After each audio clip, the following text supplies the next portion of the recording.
ভাইটা খুব ইন্টারেস্টিং একটা ভিডিও এটা। তো সে জিনিস এসে আবার জীবন দেখেছি। দাদিমা তাকে বলে তুমি এই দাগ অনুযায়ী কাটবে। দাদিমার কথা মতো দাগ অনুযায়ী কেটে দেয়। এরকম কেটে পাইলে তো আমি হয়ে যেত।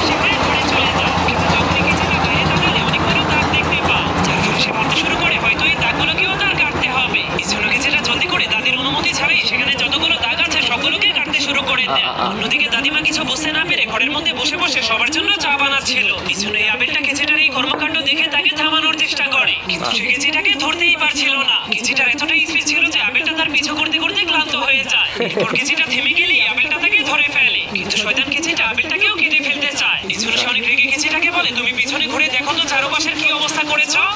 পিছনে তাকালে দেখতে পায় সে সবগুলো গাছকে কেটে সেখানকার অবস্থা অনেক খারাপ করে ফেলেছে, যা দেখে আবেলটা অনেক ভয় পেতে শুরু করে দেয়। তখন সে দাদিমাকে আসতে দেখে কেচিটাকে বলে তুমি যা যা কেটেছো সবকিছুকে এখনই ঠিক করতে